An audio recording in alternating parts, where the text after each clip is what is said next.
Morning if you're in the US, around the region where our special guest for this evening, Paul Shrivastava, is joining us. We are delighted that you're here with us. We are a small group, but I think we are a cozy group. And you're part of a beginning of a small little, I call it a small little web series, a webinar series that we have titled Flourishing in the New Era. Now, these are big words. These give us a picture of something very large, and we're going to break it down in 4 simple webinars, the first of which is today, which we are having right now.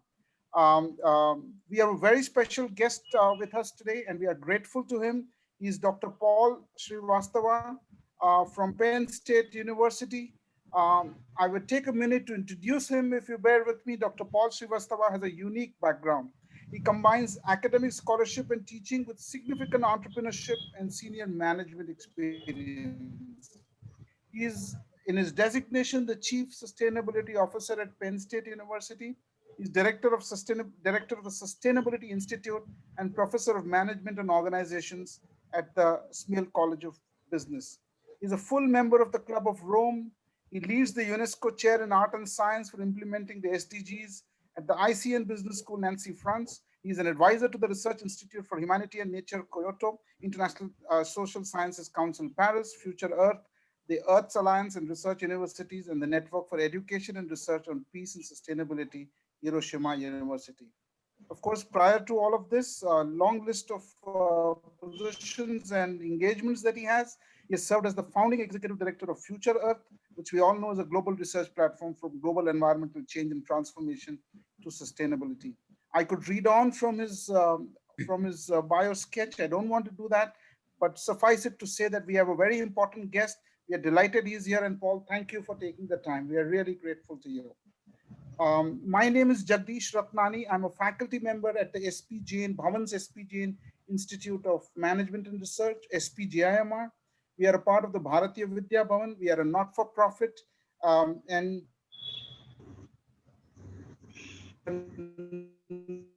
yeah, of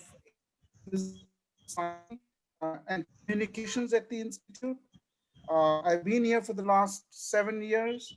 With me is my colleague, Dr. Surya Tahora, who teaches in the area of spirituality. I invite Surya to say a few words, after which we will go to Paul. Yes, thank you, Jagdish. Just a few words. I've been also in this amazing institute for the last 6, and it will be 7 years or so in a few months. I'm teaching quite unique and subject here, which has been called the science of spirituality, and trying to bring the best of what the East and the West has to offer in the domain of spirituality. So I'm bringing up what is my field, let's say, of expertise, which is Indian philosophy, in particular Vedanta and Buddhism, and trying to translate it into what kind of insights our MBA students, our executive students, and also within some corporate training, we can bring to them so that they can grow as responsible and more conscious, let's say, leaders. And so that is what I am doing. The second thing is that now we are launching a new initiative within SPJIMR, which is the Center for Wisdom in Leadership. So if you allow me, I will just show you 2 slides to give you some background of what we are trying to attempt within this center. So they are short, let's say, slides. Just a reminder, you might have seen that on the creative, which was inviting you to register. The idea is a center of excellence. It's located in Bombay, where SPJIMR is. And the mission, and I think this is where there is a link between what we are trying to do today with Paul and all our subsequent guests, and the vision of this center, which is really our vision and mission, is to create and disseminate ideas for a more responsible and sustainable society. So here there is an immediate connection with what we will see today with Paul. And the second thing is that we are trying to bring together both organizations, whether profit or non-profit, and also researchers. I think it's important to anchor the activities of this center in research and have evidence-based, let's say, exploration of what it means. And wisdom tradition, which is both East and West. The vision is really to become a global transformative platform and creating insights and also designing practices, designing courses, conducting webinars such as this one, and some corporate training, and also for the social, let's say, space at the intersection of both, let's say, leadership and wisdom and East and West. So this is the, let's say, raison d'être here at the center. The objective, bring together many people from different spaces. So it means our attempt is to bring together multiple partners, not just Indian, but also non-Indian, profit, non-profit, public sector, management schools, universities, and research center across the globe, the globe who are interested in this, delivering this kind of vision and mission. Obviously, it goes to knowledge creation, having a significant impact in this domain by looking at what is wisdom and how do you develop wisdom. I think this is a very important, let's say, thing, and how we can impact the practice of people, okay? And therefore, designing intervention in this space. Lastly, the area of focus of this center are three. So already it's a lot, but we'll see how it goes. But the first thing is that being in India, being in the East, we want also to add our unique, let's say, kind of contribution to the research domain and also in the domain of leadership development by bringing in what the best can. This Eastern wisdom tradition means I include in Eastern from Sufism and Islam to, let's say, obviously Hinduism, Buddhism, Taoism, if we go more in the Far East, and also some indigenous, let's say, tradition which are here in India, which are Jainism, Sikhism, which are also rich and less explored by academic researchers. Right? And the second area of focus will be what are the new leadership skills. So Paul will speak to us about these global challenges, the planetary challenges that we are facing in this complex world. And what is it? What are the new skills that we need to really try to impart and develop in our leaders from all our horizons? And then the third area of focus is about learning from history of leaders from different geographical, cultural, and civilizational spaces. Okay, so I will end this short presentation of the center. I think it's important that we situate our conversation within this activity. And I am really delighted to have Paul as the first person that we have invited here and to launch the birth of this center. Okay, so Paul, you are the father of this center, de facto, right? So thank you, Surya. Thank you. Surya, thank you very much. So Paul, a lot placed on your shoulders this morning in the US. Thank you, Surya. So this is a very auspicious moment and congratulations. And we hope the center picks up and has more of these conversations and builds on ideas of wisdom. I will hand over to Paul without any loss of time. And I would request Paul, if he can, take 7 to 10 minutes, Paul, to take us through some of the deep and vast work that you've done in the area of sustainability and the Anthropocene. Bring us up to speed in showing us the lay of the land. Where are we today? What are those markers that alarm you, that excite you, that worry you? And if you can set that scene, a scene setting kind of a conversation for 5 or 7, 10 minutes, I would say, and then we could take questions and then open that space up to see what it means for all of us, if that's all right with you. And if you want, Paul, you can share the screen. And if you have a few slides, we'll be happy to, if you want to do that, we'd be happy to see that. But essentially, I'm looking to you to explain to me, where are we today? Yeah. Okay, thank you very much, Jagdish. And thank you, Surya, for giving us a background on the centers. Clearly a very, very important endeavor. As part of the work that we're doing at the Club of Rome, one of our projects is called an initiative on creating, on emerging new civilizations, where we are arguing that the experience of the last 250 years of the industrial civilization now needs to come to a close, and we need to emerge with new civilizations in plural, not a single one. And the role of traditional knowing and wisdom is very central to it. So I'm really pleased that your center is trying to focus on that topic and bring it to the attention of corporations and bring it into the field of management and leadership is a very, very important task. And I will come back to this in my talk because there is a transformative opportunity, but not only at the level of individual and individual skills of leadership, but at the systemic level. So Absolutely. in order to think systemically, let me pull back and give you my worldview of where I see us at the beginning of this 21st century and where I think we need to be going.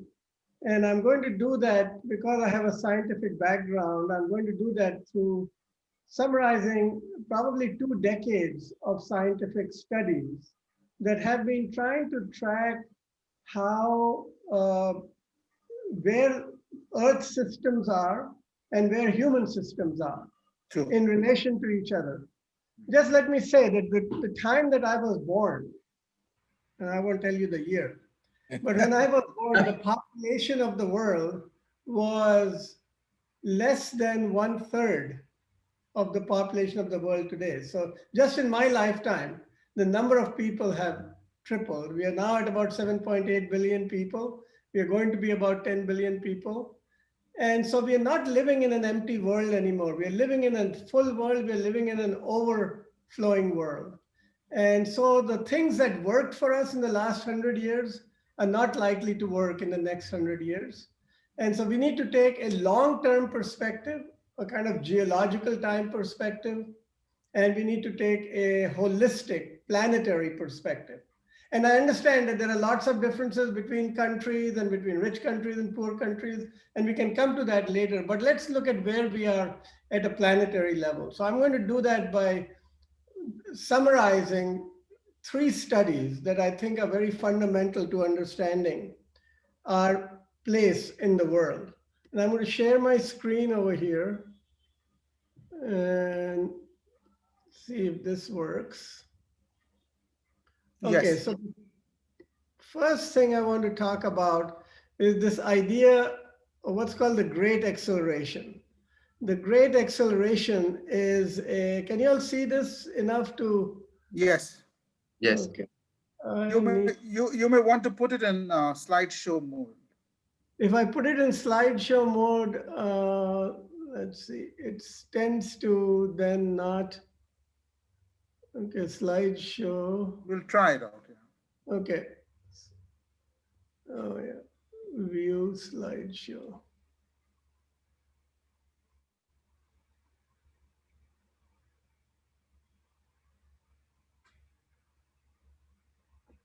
Sir, you may stop sharing, do the slideshow, and then again start your screen sharing. But if I start my slideshow, I can't come back to the Zoom screen. You can't. Okay, let it be. No, I think we can see it as it is. Let's go without the slideshow. That's fine. That's fine. What are you all seeing right now? Right now, nothing. The screen share is gone. You have to share it again. Oh, the screen share is gone.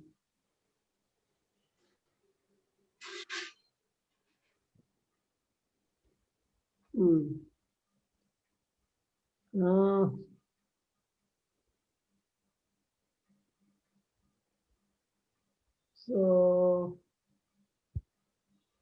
it seemed to be, so I have 2 screens over here. On my laptop, I'm seeing all of you. And on my main screen, I'm seeing only my slide that should be that I hope you are able to see, which is on well-being in the Anthropocene. So you have to select the PPT ball, the icon which is showing the presentation. You have to select it, and then it will come, I guess. Now, do you see something different? No. Paul, No. may I suggest you stop share and reshare? That's all. Yeah. And we'll be done. That'll take a Okay. minute. Just stop it and reshare it. Your video has gone off. Yeah, I think let him do all the way he's done it earlier. Yeah, correct. Exactly. Don't have the slideshow because that can be very confusing, you know. Correct. So let him have the Correct. slide. Yeah. Yeah, correct. Okay, what can you see now? A picture of you. A picture, you don't see my video. No. No. Oh yeah, because, okay, you should be able to Yes. see my You're video. back. Yeah. Yes, you're back. I'm going to do it one more try because I just changed and switched my cameras. Yes, I can see the screen. Now Wonderful. it's Let's working. go ahead. Wonderful. Let's Yeah, go ahead. Okay, and now I'm going to put it in the slideshow mode and see if you all can. Let's you not see? do that. Yes, Yeah, sure. perfect. Wonderful. Okay, so this is the one that I wanted to focus on. So this is a set of studies that were originated at the Stockholm Resilience Center when I was at Future Earth. And what they do is they give you from 1750 to 2010, the 260-year period, they track socioeconomic trends, which you see on the left-hand side, and they track Earth system trends on the right-hand side, the blue ones. And the socioeconomic trends like world population, real GDP, foreign direct investment, urban population, and this is all global data. Fertilizer consumption, water use, large dam. So I've just picked about a dozen variables over here. There are more than 50 variables that were tracked. And on the right-hand side, you see Earth system trends like carbon dioxide, nitrous oxide, methane, stratospheric ozone, surface temperature, etc. So this was a study attempting to connect human economic, social economic impacts on Earth systems. It's kind of a correlational study. It's not trying to prove any causality, but it is showing one very clear thing that from 1750, all you see these curves, they suddenly increase. They seem to be tracking slow growth in 1950s. They tend to shoot up. In every one of these graphs, the inflection point is around the 1950s. So this period of the 1950s onwards, this acceleration of socioeconomic trends and Earth system trends is called the Great Acceleration. And scientists who are tracking this acceleration are finding out that Earth systems are becoming more and more overloaded, overburdened, and incapable of regenerating themselves, as they have for over millions of years, to the point that the continued functioning of Earth systems, as it has supported human civilizations in recent centuries, is now at risk. And the level of risk is captured by the second set of studies. These are again, probably 300 scientists over a 15-year period looking at what are the boundaries that support life on Earth? What are the variables that support life on Earth? And they've been tracking how these variables are doing. So the first one is biosphere integrity or genetic diversity or biodiversity.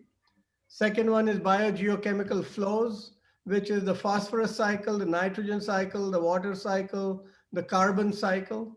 The third one is climate change, which is linked to the carbon cycle. The fourth one is land system change.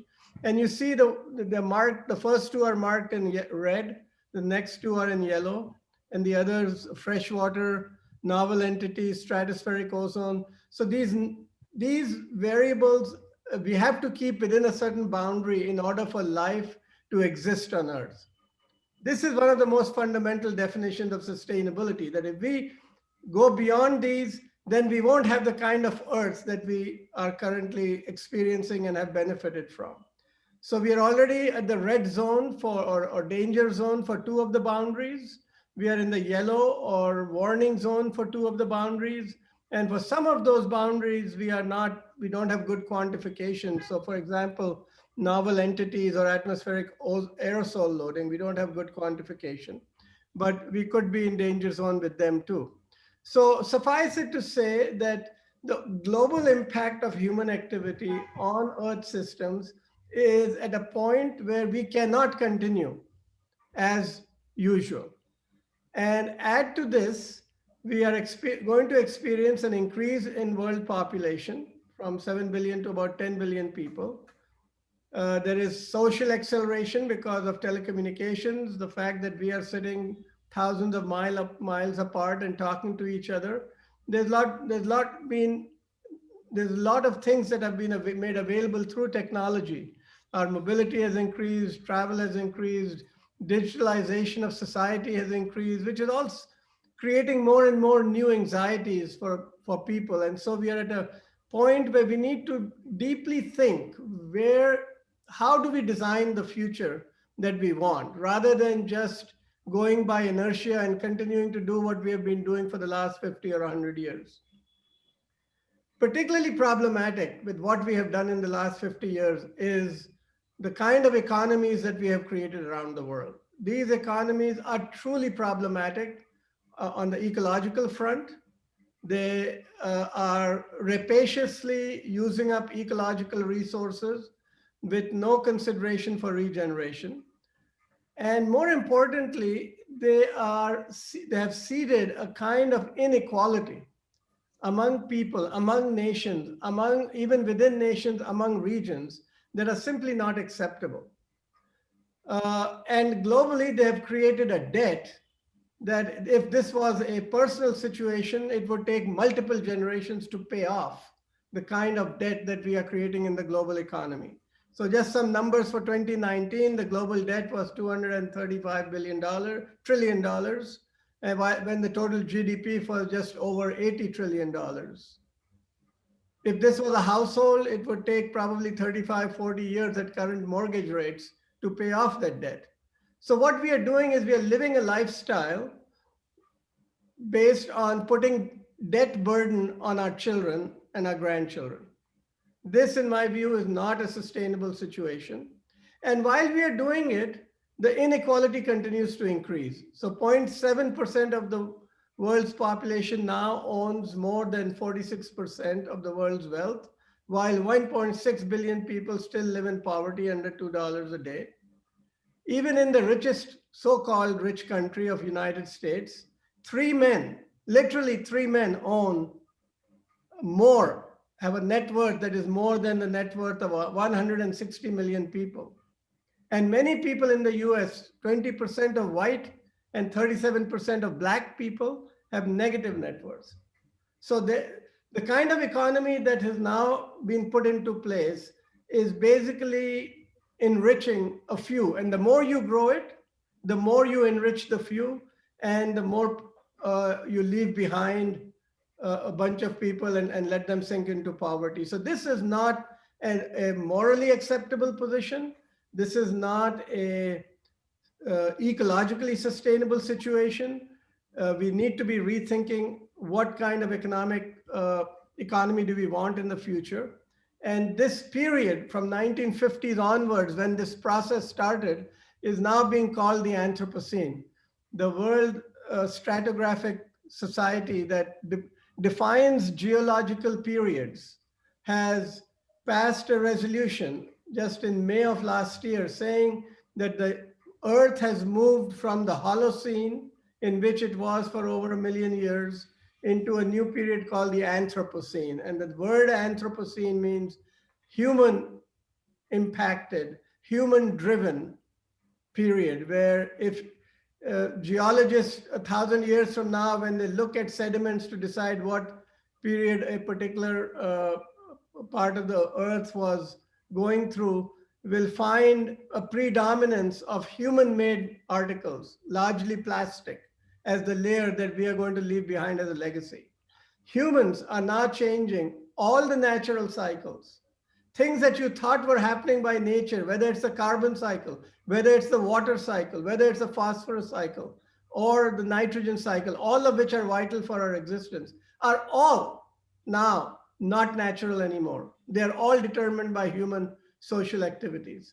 And the result of it has been the kind of omni crisis that we face around. You hear about it on televisions, you read about it in scientific papers, the climate crisis, the biodiversity crisis, economic crisis. With COVID, we have the health crisis. Our financial systems are in crisis. So the whole world is surrounded by crises in multiple levels and in multiple systems. Just the impact of COVID, I just want to point out that the future is actually going to be even more constrained. In economic terms, the world is moving from a plus 3% economic growth rate, according to the World Bank, to a minus 3% economic growth rate for the foreseeable future of next 3 to 5 years. 265 million people are now scheduled to face famine sometime, or food insecurity sometime within the next 5 years. 30 to 50 million jobs are going to be lost. In the meantime, the wealth of billionaires has gone up by 700 billion in the last 8 months, because their wealth increases as the stock market does well, and the global stock market seem to be feeding upon the misery of the rest of the world. So the Anthropocene, in the eyes of some economists, is getting defined as a period in which we as humans need to take responsibility to operate within a what's called the safe and just space for humanity, where we can provide food, water, income, education, resilience, voice, jobs, energy at a minimum level to everyone across the world. And at the same time, we remain within the environmental ceiling of the 9 planetary boundaries that I just showed you. Is this possible? I believe it is possible. I think science tells us it is possible. One of the big culprits is the financialization of the world, increasing scope of financial markets, financial motives and institutions and elites in operation and governance of our economies. This mechanism of financialization is disconnected from the biosphere currently. And the more we prosper in a financial term, the worse we make the biosphere. I have asked members of the finance ministries of G20 nations, do you understand what happens when you decrease interest rates by 0.5% or decrease interest rates by 0.5%? Do you know what happens to water? Do you know what happens to land use? Do you know what happens to biodiversity? And the answer was, no, we have no clue. We don't understand it. And we actually don't measure any of these things. We go purely by financial metrics.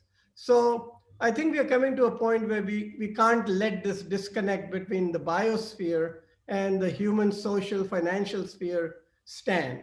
We need a different kind of world. There is consensus. There are solutions. I'm going to just present the broad solution of sustainability over here, and then go down into a more a deeper solution that I believe we should be heading towards. The Sustainable Development Goals that you are all familiar with, and I will not repeat them, but this is a consensus. 192 nations have signed on in 2015 to look at the global situation and try to accomplish these together as one Earth. It's a planetary scale management of Earth systems and Earth economies so that there can be prosperity for a majority of the people, and we don't leave anyone behind.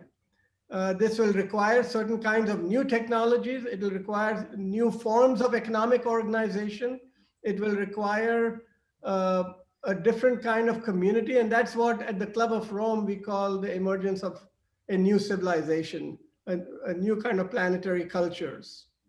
And these planetary cultures will have to be low carbon, and the purpose of them would be well-being for all people on Earth.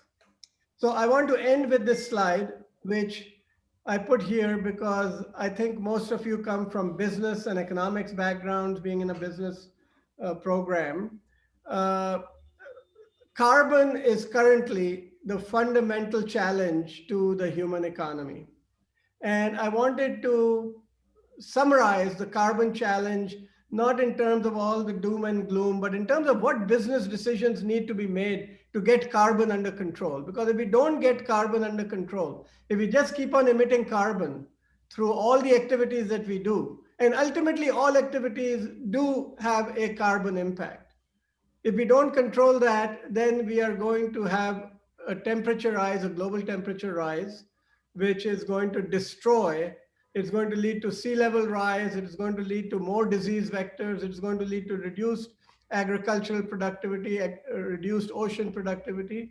So we don't want to let the Earth temperature rise beyond what it has been for the last million years. And the scientists agree that 2 degrees centigrade is the temperature rise that leads us to catastrophe. So there is something called the Global Carbon Project, which I created when I was at Future Earth, which measures the total carbon balance of the Earth. And they say that the humans are today burning about 40 gigatons of carbon each year. The total budget that we can burn from now to eternity before reaching 2 degrees centigrade temperature rise is about 500 gigaton. So if we continued burning 40 gigaton, we would be there in 12.5 years. If we reduce burning that, it would stretch the 2 degree limit by a few more years.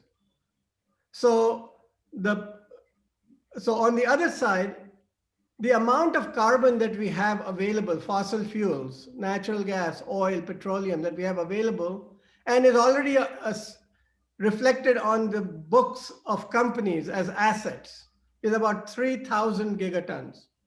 We can safely burn only 500 gigatons, but we have 3,000 gigatons that's already reflected as a financial asset. That means it is being used to borrow money. It is reflected in the stock price of companies, oil companies, sovereign funds that own fossil assets. So about 2,500 gigatons of fossil needs to be prevented from burning. Otherwise, we are in deep trouble. The financialization and the churning value of this amount of financial asset is in multiple trillions of dollars. Some analysts claim it is actually larger than the size of the global economy.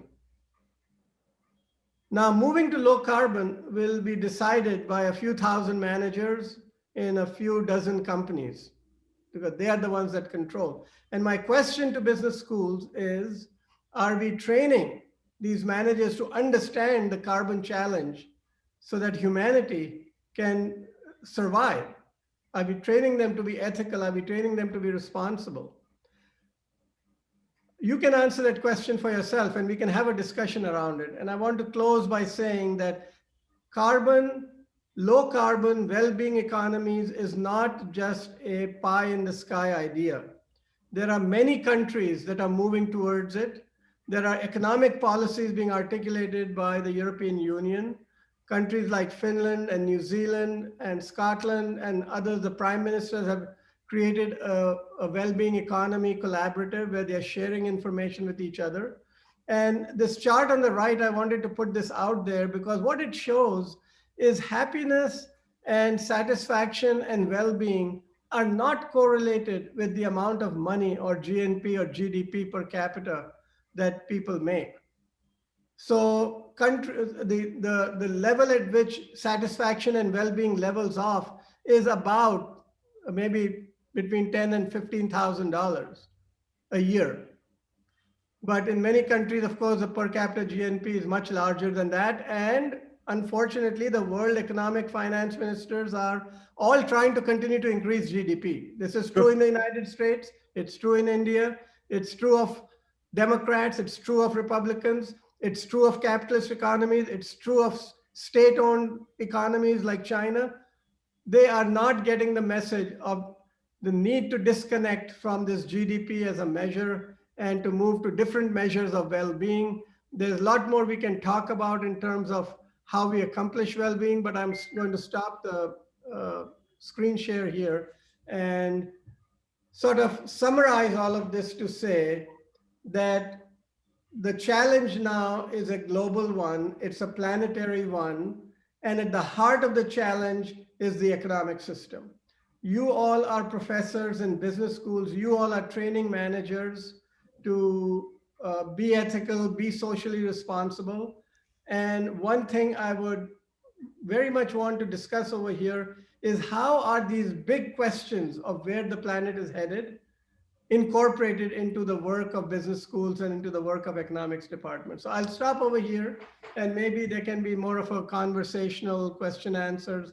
I welcome questions from the panelists, Jagdish and Surya, but I'm very happy to answer questions from the rest of the crowd too, since we are a relatively small group. Thank you, Jagdish, for giving me that opportunity. Thank you, Paul. Thank you. That was, what shall I say, fascinating or depressing? I don't know what to say. I mean, you have all the flags flying deep red. And I think in about 10 minutes, you gave us a fascinating picture of how we are going down doomsday. And the question, so there are a lot of questions that come up to my mind. I want to start by asking you a very simple one. I mean, this is not something that happened yesterday, Paul. I mean, the human race, the human system, our economic systems have been in operation for a long time. We have been running our day, the dinacharya, as they call in India, you know, the day-to-day activities, the way we have been for a pretty long time. Now, what you're saying seems to suggest to me, and I pose this question as a devil's advocate, if you may, that one fine day I get up and say, hey, listen, the experts in the room found out something is very wrong. Now you change. Don't eat this, but eat this. Don't do this, but do that. You know, don't live this way, but live that. And I want to ask you, Paul, suddenly one fine morning, how fair is it to ask I mean, should the world change is another question, but how right is this position or argument that the whole group of scientists are throwing at us like a ton of bricks? Now, come on, change or you will disappear. What do you say to that? Yeah, let me think about this. It's an important question because you're not asking whether we should change, but whether it is fair to unload this kind of information. So my first reaction is that this is not new. The challenges that I have summarized for you in 10 minutes is not new. We have known for at least 200 years, if you look at climate research, the science of climate goes back 200 years and points out that there is problem coming because the amount of carbon that is getting emitted, and especially at the height of industrialization in the early 19th century, there have been repeated warnings. I think the warnings have come to a crescendo in the last maybe 30 years. Even the IPCC, the first IPCC report came out in 1987 or 89. That's already 30 years, 32 years ago. True. And the Club of Rome, which I also represent, and I notice General Sani is over here. So welcome to the Club of Rome, India. The Club of Rome in 1972 published the Limits to Growth report, arguing essentially what I've summarized in 10 minutes. So 72 is like 50 years ago. So I don't think people should be surprised. Now, they didn't listen to the Club of Rome as much as they should have. The mainstream economists continued to take the economy down the liberal path, and the neoclassical economics ruled. And I remember back in the day when Milton Friedman and his ideas of how the economy should work dominated the world. And people from the Club of Rome and those scientists who were doing the alternative kind of work were poo-pooed. So first of all, we have to understand that the warning signals are not being dropped on people now. Now, maybe a lot of people don't understand it. And I do acknowledge that even in the United States, 50% of the public is climate skeptic. Yes. People don't want to understand it. There is sort of personal resistance. So there's sort of individual value systems. There are educational systems that have reinforced the dominant paradigm. And so it might be coming as a surprise to people. But it should not come as a surprise. Then the question of fairness, whether, okay, so we're all living under a kind of opium sedated world where nobody knows what's really happening, and suddenly some scientists come and say, hey, you guys are all addicted. We are literally addicted, not to opium, but to fossil fuels. And that addiction needs to be broken. So is it fair to tell an addict at any point in his addiction that he is addicted? I think it is actually humane to tell people that they are addicted to something that is harming them. We are addicted to a level of carbon emission. We, especially in the North and rich countries, we take it for granted. We are utilizing 10 times more carbon and emitting 10 times more carbon per capita than what people in Africa and India and China are doing. And in some countries like Saudi Arabia and Norway, which are extreme weather countries, they're emitting 20 to 30 times more carbon per capita.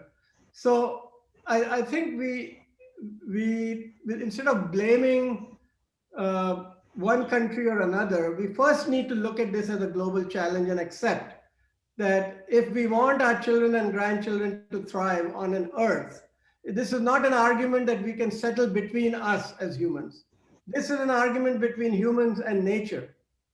And we have disconnected ourselves from nature in fundamental ways that is wrong.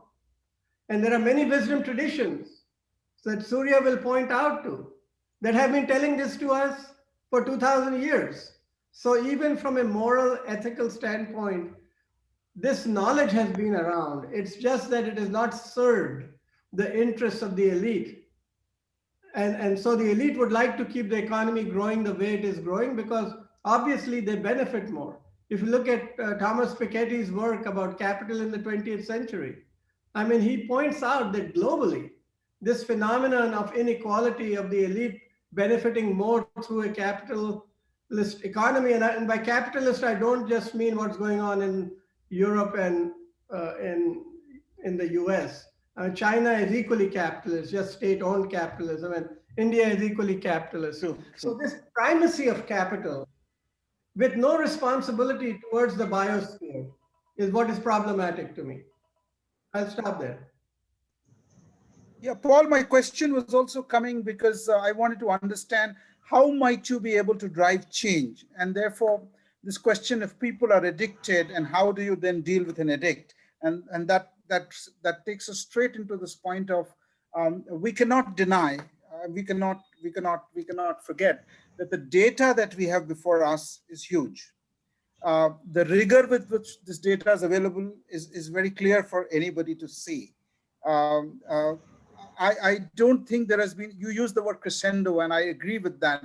So, you know, it has been supported and spoken about again and again. And the question we might wish to reflect on, why with more data coming in, I mean, there is more denialism, as it were, that we see, and we need to reflect on this, because here is someone evidence-based telling you, look at it, I can show it to you, I can prove it to you, I can give it to you in whichever way you want.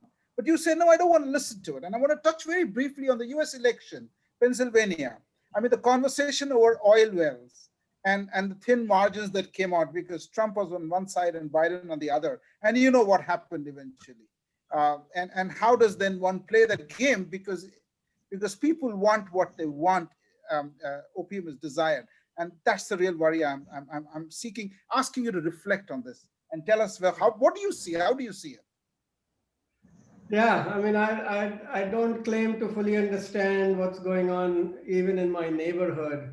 When I take a walk down my street, we have all Biden signs. I live in a college town at Penn State. We are located in State College. And within the perimeter of State College, you will see 99% Biden signs. There might be an occasional Trump sign. And the moment you step out of Penn State borough and area, you see only Trump signs. So we are like a little blue dot in the middle of a Red Sea. And I know a lot of my students, and I know a lot of farmers and community members, and I don't fully understand what it will take to transform them. But what science is telling us about transformation, let me try to summarize that first.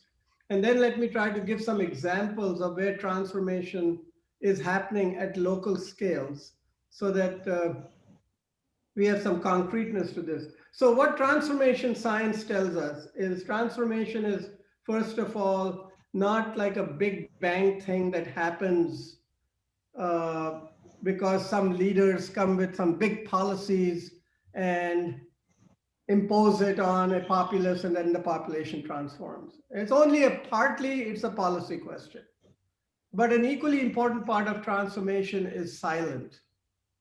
It is a silent transformation of individuals, of people and their relationships to their own families, to the nature within which they live. It is a very personal thing. It happens inside us. So there are multiple levels at which transformation has to occur.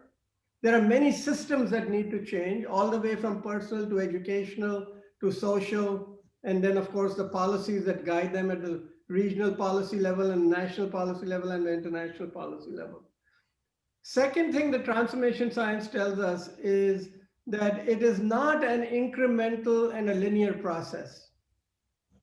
That transformation can flip and happen suddenly without any particular causal reasons being attached to it. So we need to be open and opportunistic. We need to create conditions under which people can transform, families can transform, neighborhoods can transform, regions can transform. A third thing is that we need to be patient. Transformation at a global scale is not going to happen in a few years. It is probably a decades-long process, and we need to be tolerant of different rates at which transformation is going to happen in different places. And then finally, that it is not going to look the same everywhere. That is almost guaranteed. Every community starts from some set of assets and some problems, and it needs to think about its own transformation and movement towards sustainability. So we're going to have multiple solutions. Now, are we seeing signs of these solutions emerge? I think there are signs of solutions emerging at multiple levels. And I will not begin with business because I know many of you are teaching corporate social responsibility and ethics in business. So you understand what businesses are doing, although collectively, I don't think that is sufficient. But I want to talk about our own situation here in central Pennsylvania. So when I came over here 3 years ago, the view of sustainability, I interviewed 20 top management, the president and all the key vice presidents. And the dominant view of sustainability was that it is about recycling, stuff that we throw away. It is about waste management. It is about planting trees. It is about the green stuff, not polluting, that kind of green idea of sustainability. Yeah. And before I go further, I also want to give you a sense of what Penn State is, because you hear the name. But Penn State is a very large institution. It has an annual budget of $7 billion. $7 billion is more than the GDP of 40 countries. If we were stacked by GDP, we would be the 40th from the bottom as a country. We have 23 campuses, and each campus might have 1,000 students on the low end or maybe 20,000 students on the high end. Collectively, we serve 100,000 students. We have 17,000 employees.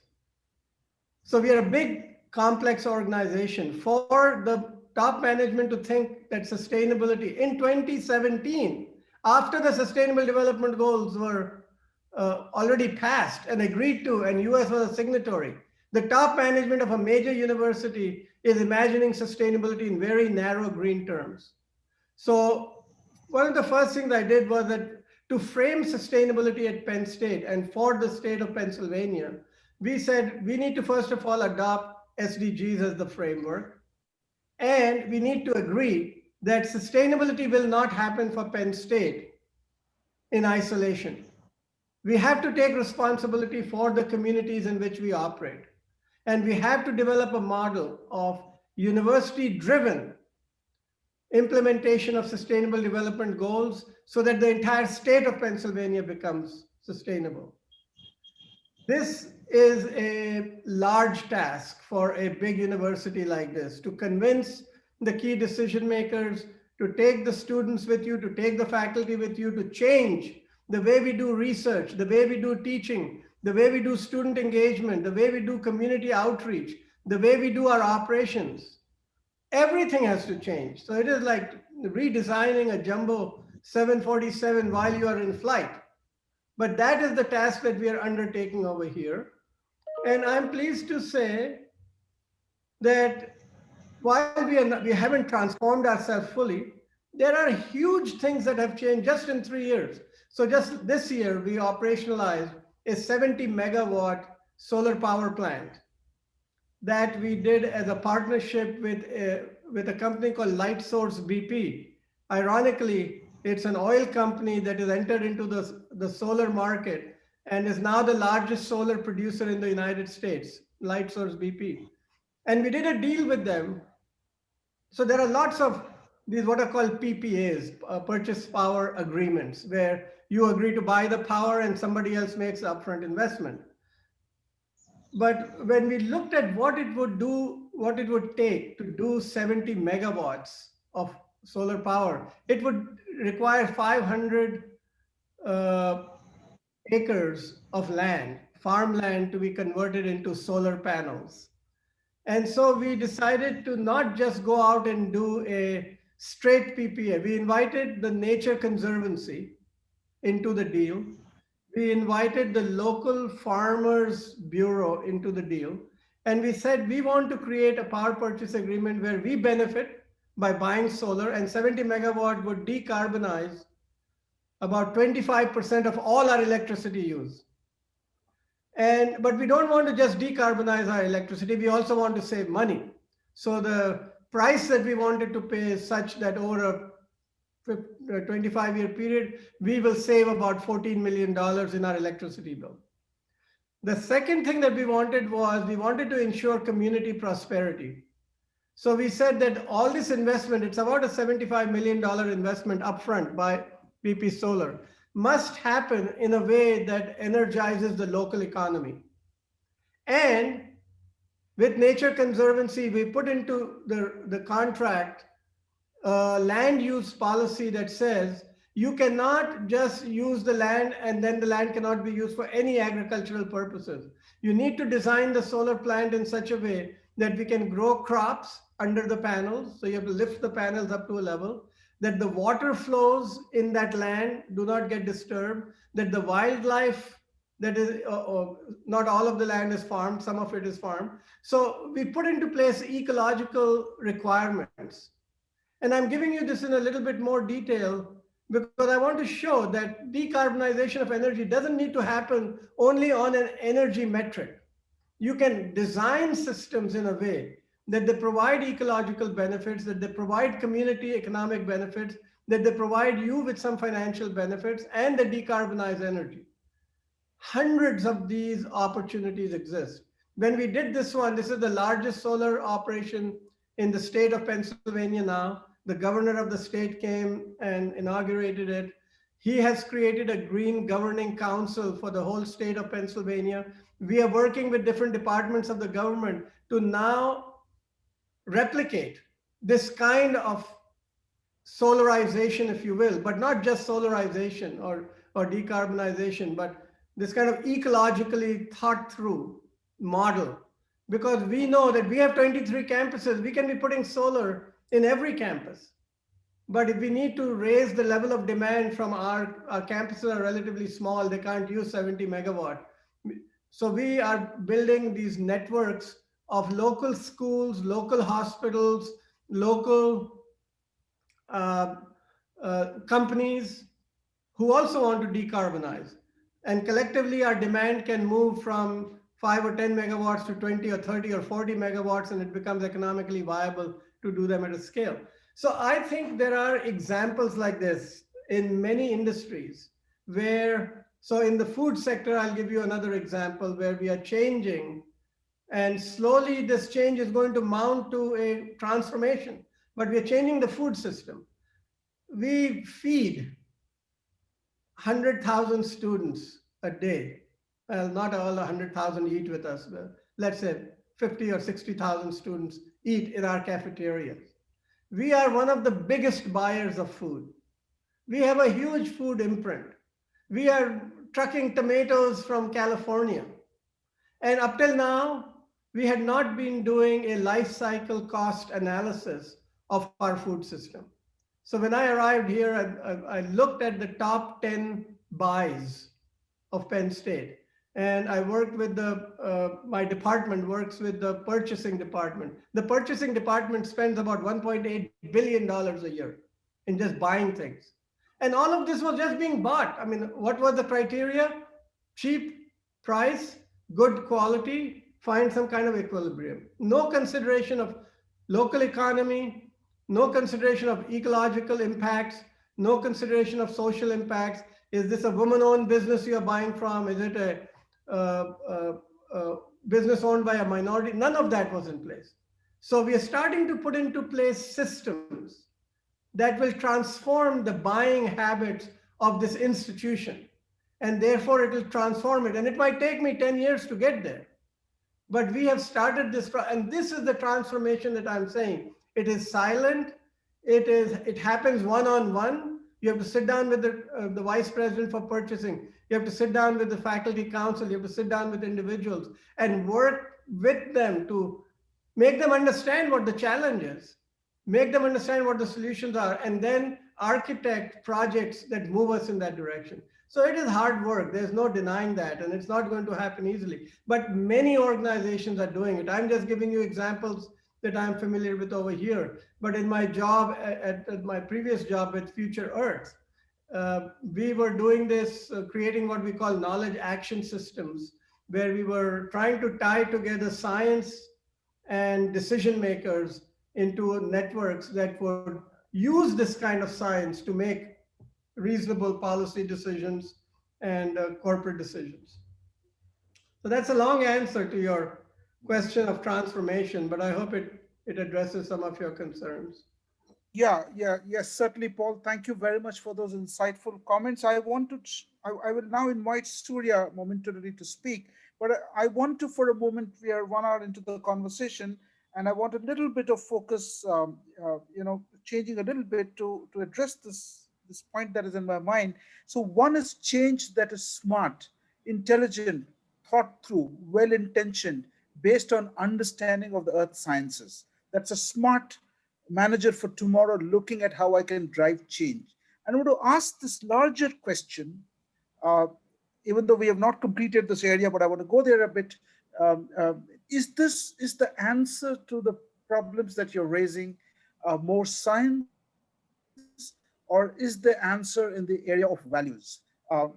So is there, I could certainly have, I could argue for a moment that, okay, all right, let the earth not be inhabitable. I am smart enough and I am intelligent enough, and we'll move to Mars.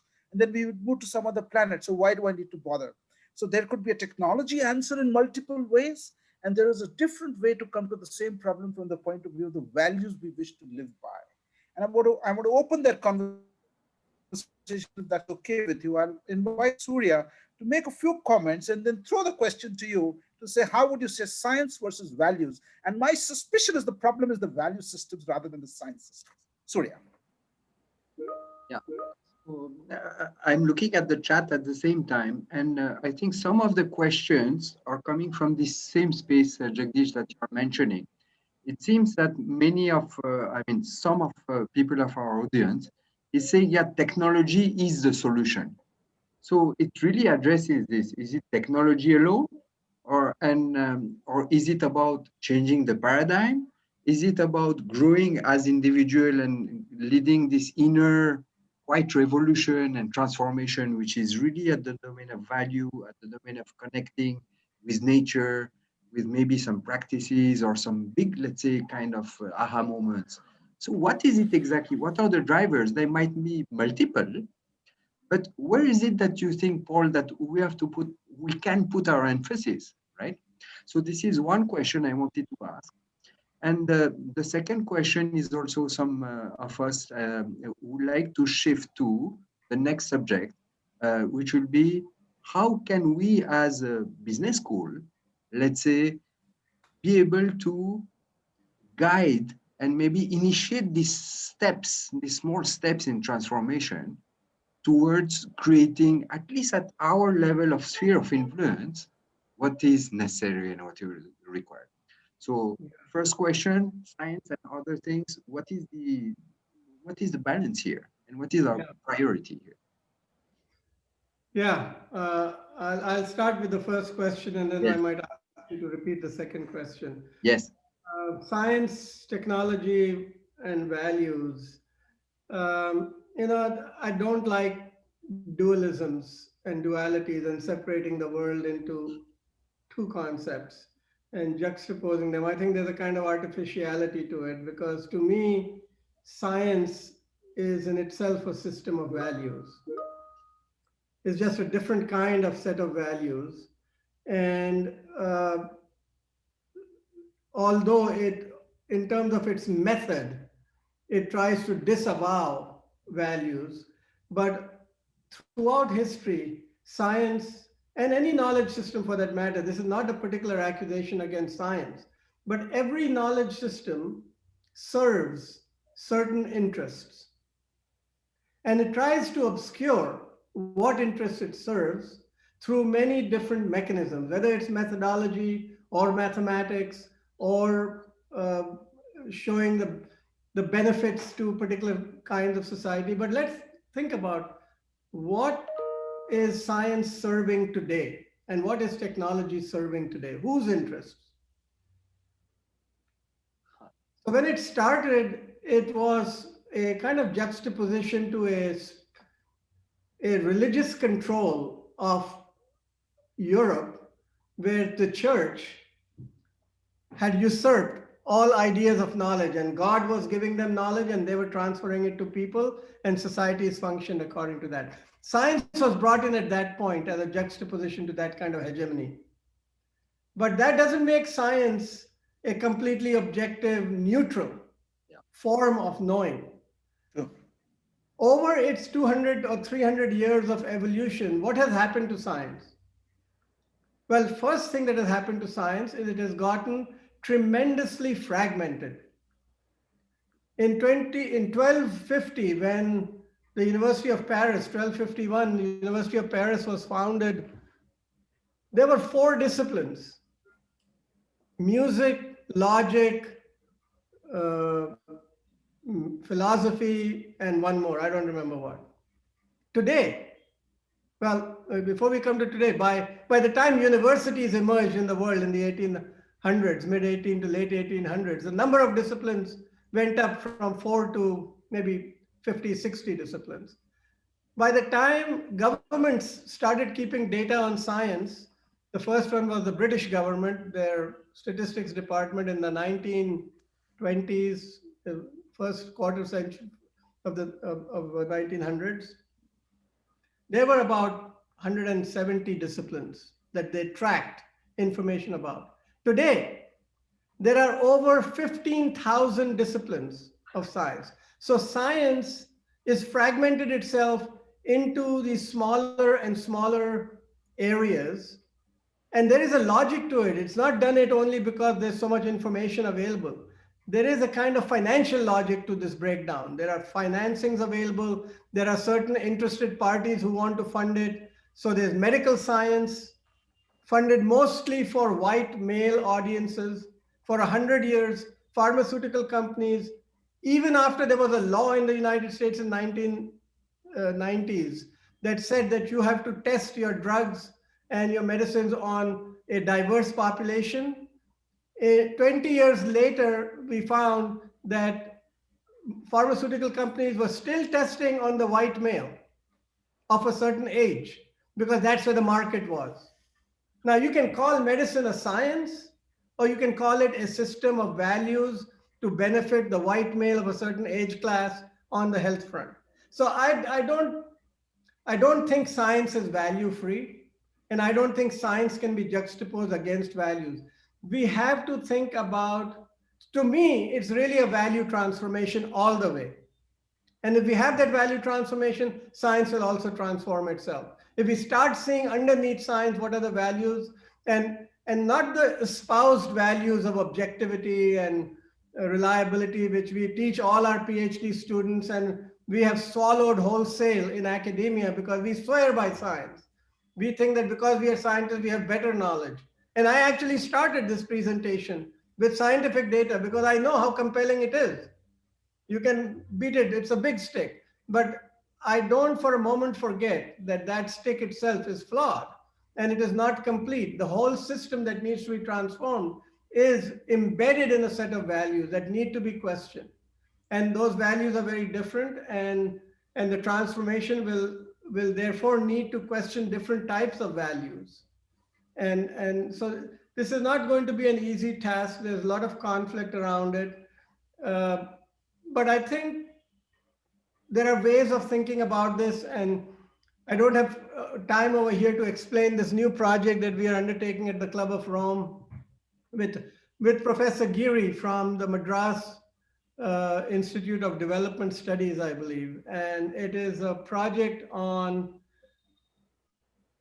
faith and hope for the Anthropocene and the role of values in creating that faith and hope.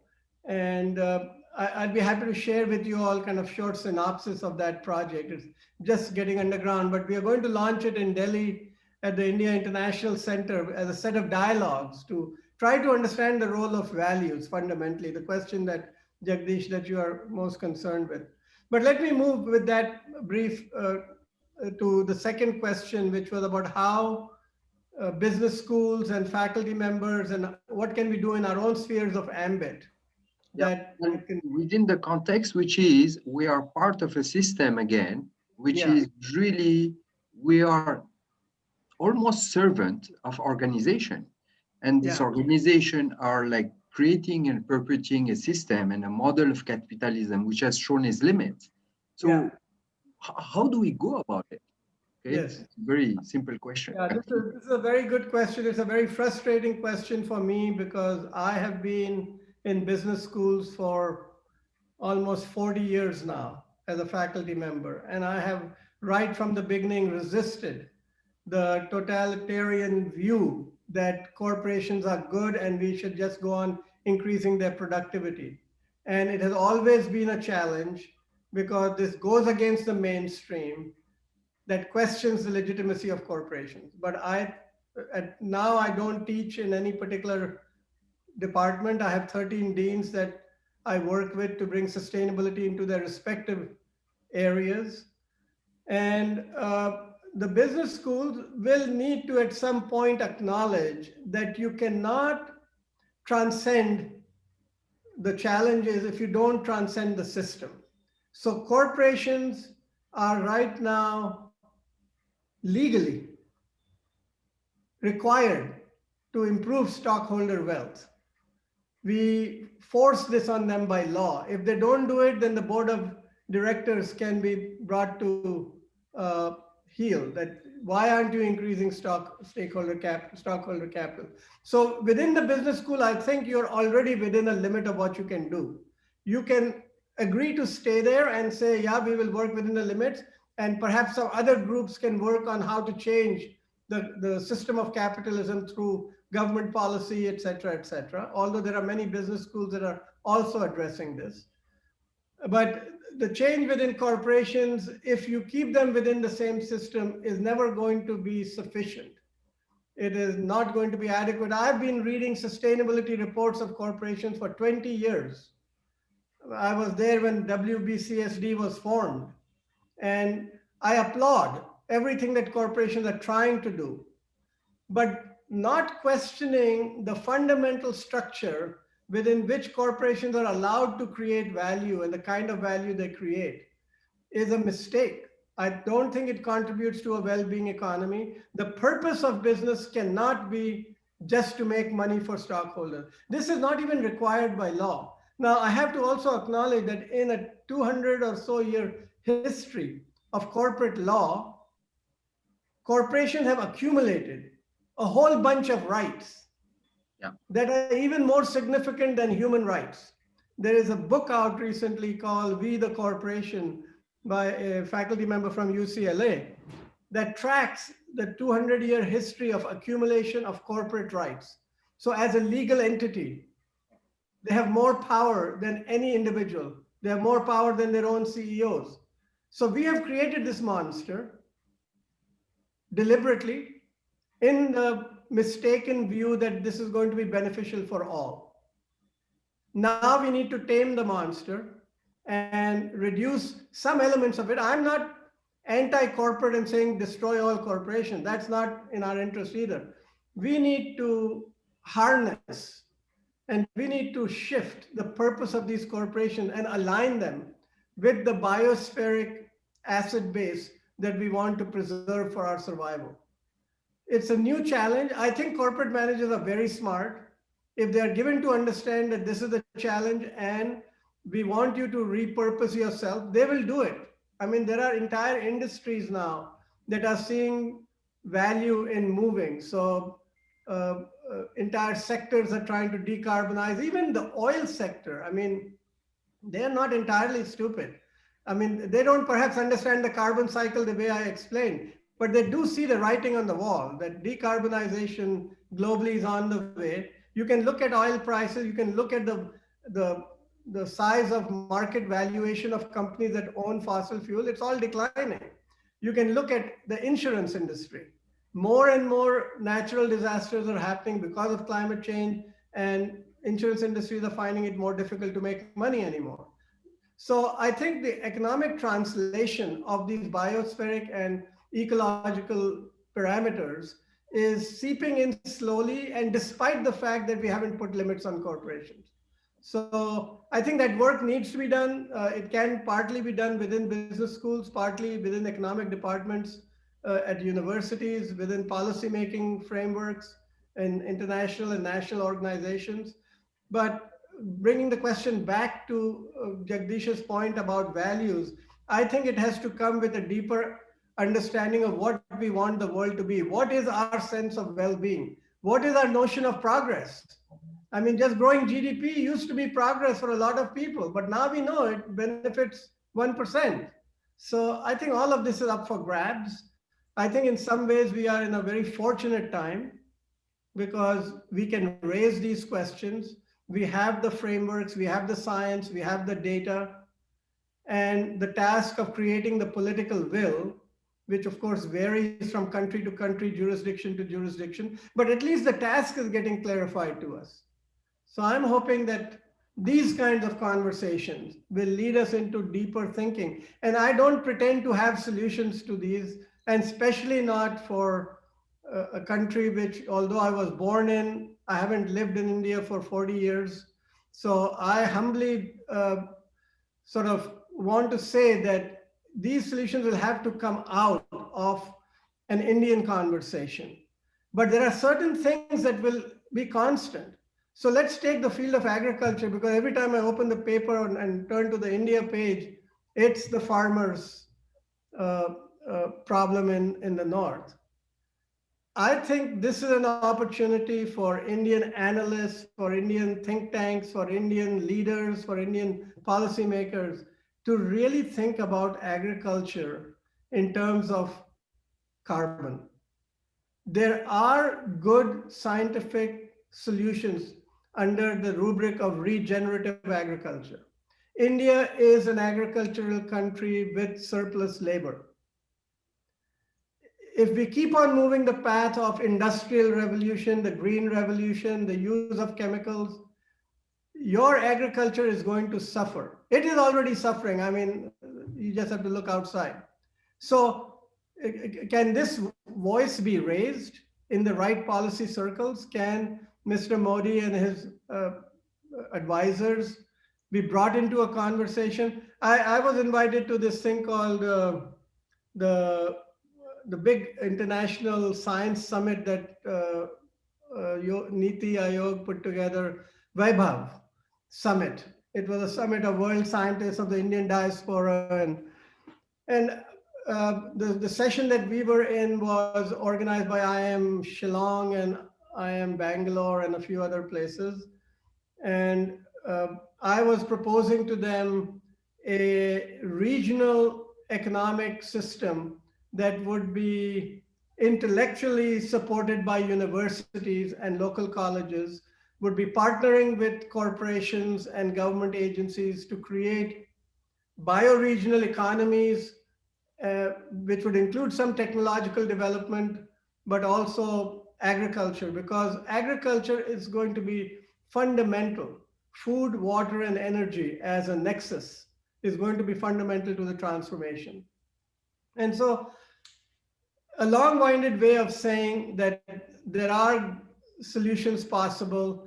We sometimes feel that we are under a role definition within our own institution that doesn't allow us to raise these questions. But I think there's also a call for personal courage.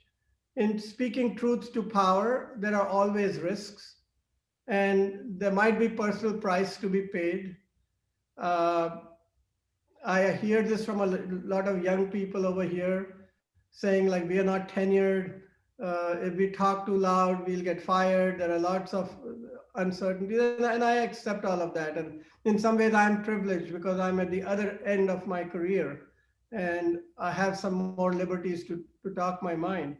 But I think there is a call for personal courage. I don't think that we are going to get to a solution if we just accept a defined role. We need to also question that role. And this doesn't have to be done in a conflicting way. I think there are ways of talking about this to our own infrastructure and our own superiors and our peers that might allow you to morph the system and its role. And I'm saying this because my position of Chief Sustainability Officer is not a line position.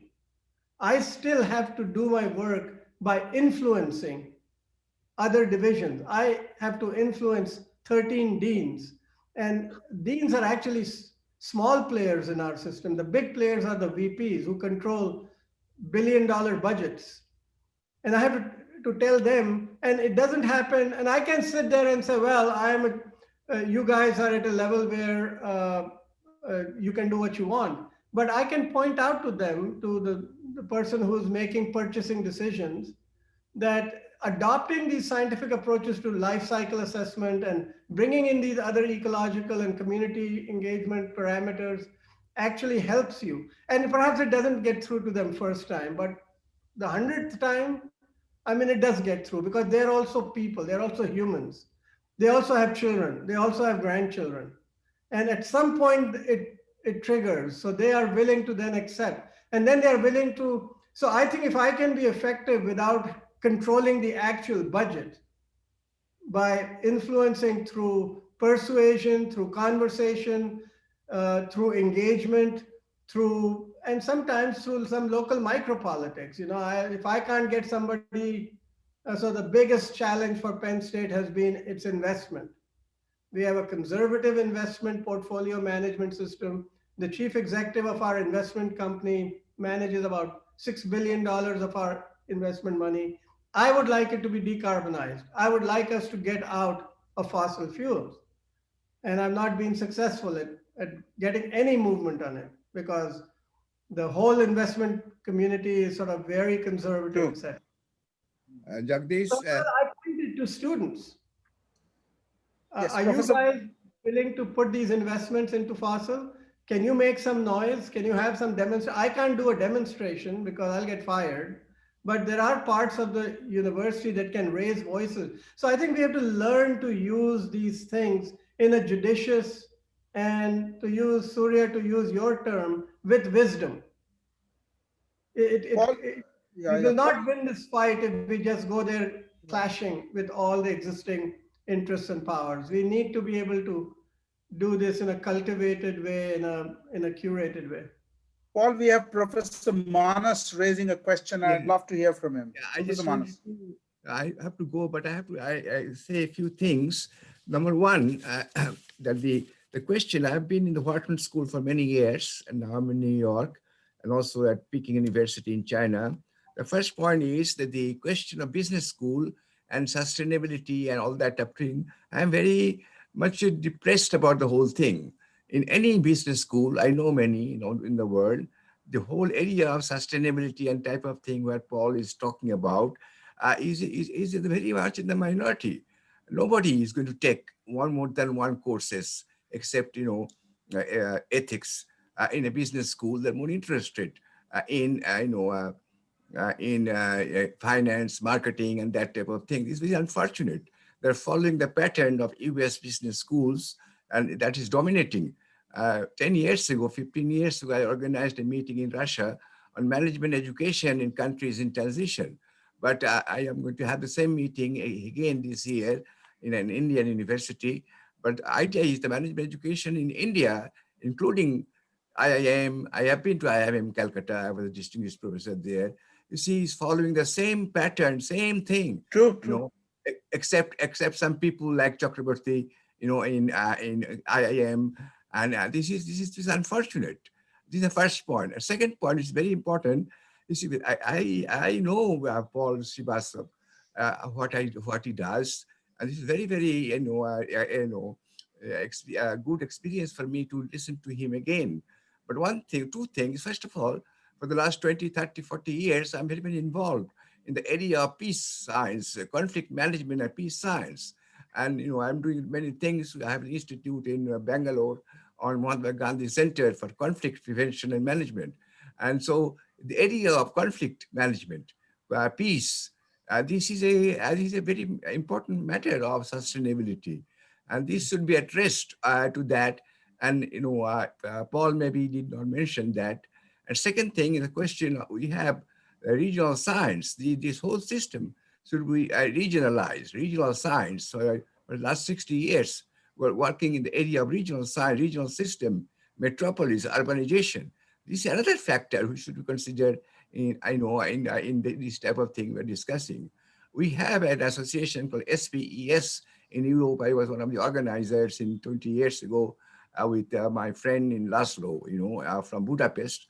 We discussed some of the things which Paul is discussing here. And then another thing is a question of disaster management. I'm involved in the disaster management, area. We have an association, iDream, for the last 20 years, headquartered in Japan.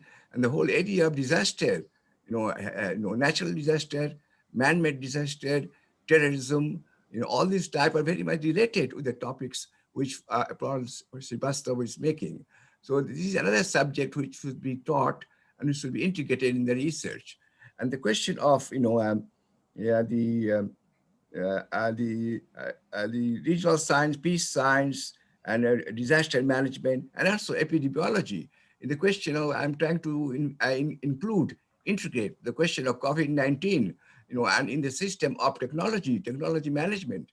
We are having a meeting in Kolkata, a big meeting in February about the technology, computer science, artificial intelligence, and that type of thing, and its relationship to, human beings and society, and conflict between technology and society. These are the things which we should teach in business schools. But unfortunately, I taught in Wharton School for many years. Wharton School is very famous, and also in Binghamton. But I have very sad feeling that the management education in countries in transition. I also know the SPJIMR school. I was there. I visited this long time ago. And this none of the universities. We are doing some work in Shillong, for example, with for Chakraborty and that type of thing. Late Chakraborty, But in business education, in management education in India, for example, is really following whatever we do in the United States. This is very sad. It's very sad. I agree and with you. to change it. Yes, Manas, you're absolutely right. I think it is sad, but I also see it as an opportunity, in the sense that, Satyan Chakravarti was my professor. I took courses with him, and I was very enamored by at that time, he was not teaching values-based management. At that time, he was teaching accounting control. So he was a very straight line management professor then. But later on, he moved and he opened a space for that conversation to happen. And I am really surprised that the Indian academics have not taken up the intellectual challenge of indigenizing a management knowledge that would be connected to their own tradition. After having such a long historical tradition, such a cultural asset for thousands of years, to ignore that and just follow the West and the Western model of MBA, and now to come to a realization that actually that model is wrong. I mean, this is ironic. So I see this as an opportunity. The center that Surya was talking about could be taking the advice that you are giving and including all those topics of disasters and epidemiology, etc., into account and coming up with a more holistic vision of what management education needs to be. And I don't think it is going to happen from IIMs. I mean, I'm an IIM product myself. I spent years at IIM Calcutta and I've been an advisor to IIM Shillong and so on. But they are in a food chain that is so hemmed by government policy. They serve certain functions. I remember IIM Shillong, before it was established, the discussions with the ministry to put it there in a place where they could influence the development of the Northeast as a political agenda. And for many years, they were operating out of a rented hostel space. But I don't think, and with the strictures that they have about what kind of research needs to get done, but I think institutions like yours that have an educational mandate that is more independent are working under a foundation that is more independent than a government bureaucracy, have intellectuals who've seen the world and now are realizing the opportunity. I think there is a lot of intellectual work to be done over here. It is not going to change because you and I propose new courses. We need to make the arguments to the mainstream, get them published in international journals, in the Harvard Business Reviews, challenge those models, and provide a meaningful and a coherent alternative for this change to happen. But I'm frankly, I'm not dismayed. It might look like a sad situation, but I see it as a market failure in terms of ideas. And that failure is an opportunity for us. Paul and Manas, both of you would be very happy to know that at SPJIMR for the last 20 years, Dr. Emil Shrikant, the late former dean, has been running a course called the Science of Spirituality, which really brings in Indian Vedanta and Indian traditions into the management classroom and linking it to a proper management theory. And he's written a lot on that and has been noted for that. And it is out of this that, Surya really came into our institute. He runs a version of the Science of Spirituality and the center has been born. So there is a linkage and we have had a history of working on those ideas. Maybe we should do more. We could have done more, but that's really our area of, kind of edge that we would want to build on. And I think the center will be hoping to do with your support in the coming days. Yeah, and I would encourage you to work with the Club of Rome. I know General Sani is here and maybe he can say some words, but the Club of Rome globally is very much behind this agenda that I have articulated. We have an India chapter, which is doing really good work with Ashok Khosla and many others who really understand development challenges of India much, much better than any of us sitting out here do. So you'll have resources there. And the Club of Rome folks are connected to policymakers, to the political infrastructure, so they can be helpful. So I would encourage collaboration of that kind, and maybe General Sani can say a few words to articulate that. Yes, General Sani, welcome. I've been seeing you there. I wanted to come over to you, and here's the right time. We'd love to hear from you. No, thank you very much. Firstly, delighted to be part of this forum today. Great to hear Paul and his views. It's always a pleasure. And of course, to make acquaintance with some of you. I think the first question that always comes up is, what is the general doing sitting in a Club of Rome and looking after issues to environment? Well, I have to say that as soldiers, when we operate in all the far out reaches, I think we have to live in harmony with nature if we need to survive. So I think most of us are concerned, whether we do it knowingly or unknowingly, but we've all been concerned. But coming back to the Club of Rome, just to give you a quick look at what we've been able to do, and I think the best thing that happened beginning of last year was that after the change dispensation in Kashmir, we organized in January last year a forum and a seminar or a 2-day workshop on sustainable and green development of J&K in the new dispensation. Because as you would agree, this was an opportunity where it had been closed in for so long that the roadmap for future development that had to happen should be in such a manner that the experiences or the bad habits that we had accumulated over a period of time to catch up on the economic front can be arrested. And I can actually see changes that have happened. Just to give you an example, approximately 5,700 megawatts of solar power parks are being established in Ladakh, in the area. As you're aware, for renewables, to have an alternate means to sustain this period of lag is there because of the large hydel projects that are there. And all of us who have served there have used these small, I would say, micro mini hydel projects to get 2 lights and a fan into my tent or into my camp. We've all done it. So it's now being scaled up. We have looked at Kashmir again, Jammu and Kashmir. And here, as he mentioned, we were very fortunate. We got Nitin Gadkari in. We had both the LGs to support us, the lieutenant governors. And I think we did take out a paper. I'll share that with you all subsequently on mail. And we are taking forward the next stage in Ladakh and hopefully another dialogue in Kashmir. But that is as far as what is relevant and happening today here.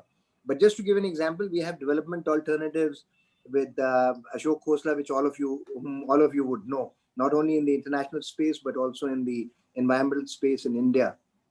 So his projects of engagement and development, gender equality, jobs, livelihood in the far corners has been going on for the last 30, 35 years. And as he says, they've just come up with the new cement, which they're now talking about with companies outside, which ensures that it's green cement. It is not using the aggregates that are required for the current system that we have. Along with it, we have Mr. Ramadurai, the old who looked after the national skill development. So it was Mr. Ramadurai, ex-chairman TCS, he, Dr. Khosla and Ranjit Bhattakur, who steers Naturenomics in the Northeast, Eastern Himalayas and sustainability. He set up an Indo-China Climate Change Center there. And there have been some great seminal projects. And I mean, I only got educated on this, that one of the 10 or 12 bio hotspots of the world happens to be the Northeast of India. And in the Northeast of India, if you put in about 8 to 10% of effort, you would actually be able to really achieve much, much more. I mean, it would be geometrical, the kind of, I would say, advantages that we would gain. So we are a very small group. We have, we are really 4 of us, literally, between Ranjit, Ashok Khosla, Mr. Ramadurai and self. And we steer this, but we have a large input of getting in slowly into the system. We have agencies who are at the grassroots level, the last mile connectivity, providing this sustainable and I would say, a balanced view of growth in the hinterland, and also to give livelihoods and get these villages into that concept of villages. And just to give an example, we've just taken on a project of and carried out a study in Madhya Pradesh to look at rehabilitation and rejuvenation of mine-affected areas, because once the mines have got over, there is this new system under the Kshitij policy of district mineral fund and at the state level. So these funds have been mandated to be utilized for rejuvenation of the environment, as well as look at livelihoods and address the needs of the people who got impacted. So we've done an impact study. We've got a pilot project in Betul. So we are in our own small manner trying to go ahead, but we'll be delighted with the effort that you're looking at, and maybe we can take the dialogue forward. And I have to thank Paul for connecting us to you. But we can, in our small manner, contribute and do have a network of people who are operating in this space. So we would be able to facilitate. Yeah. Thank you very much. Wonderful. Love the discussion. And thank you, Paul, for putting it in such, I would say, this whole challenge in a very, very tangible terms. 12 and a half years, babies, you guys wake up, otherwise it's too late. I like that about how you've converted that, which I thought was extremely good, to put it into tangibles instead of leaving it into intangibles. Thank you very much, and great to make acquaintance of this very learned faculty. And thank you again. Thank you, General Sani. So, Paul, Surya, we are at 7:40 India time, 1940. Yes, Should we stop here? Because I think we had blocked our calendars for 90 minutes and we are well past that. absolutely. Yeah. The questions are not through, but I think we'll meet again and we'll continue the conversation. The next in the webinar series, webinar 2 of 4 will be next Friday. We will pick up the conversations there with another guest.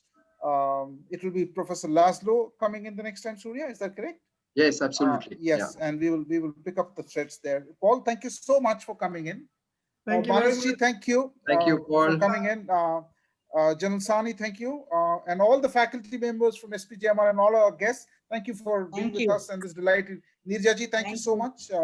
Keith is with us, Vishum, and a lot of others. So thank you so much. Take care. Thank In you. case I'm missing out anybody, my apologies. Thank you. And have a nice day. Thank you, sir. Thank you. Thank you. Thank you. Thank you, sir. Thank you. Thank you. Thank you.